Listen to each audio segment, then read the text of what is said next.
Hi everyone, welcome to John Sadi Driving. Today I'm going to show you two ways on how to park your car like pro.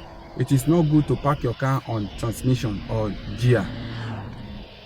It is a professional way to park your car on brake. Either you are descending a hill or you are ascending a hill. It is proper that all the load will be on brake, not on transmission. Follow me and watch this video till the end. Now let's put it to practice. The first method is when you stop your vehicle and you want to park, the first thing you need to do as a professional,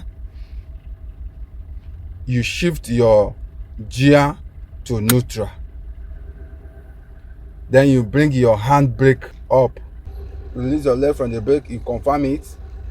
Then you now shift your gear to park.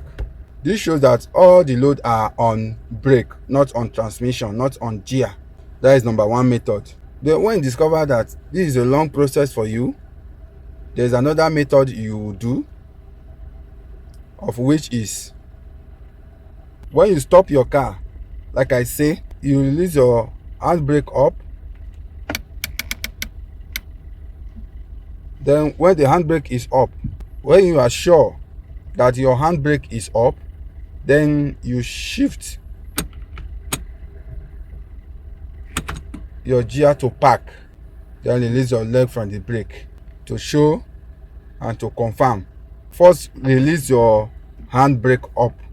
Make sure that all the load are on brake, not on gear, not on transmission, for a professional parking. Thank you for watching this wonderful video. Please subscribe to my channel, like, comment and share.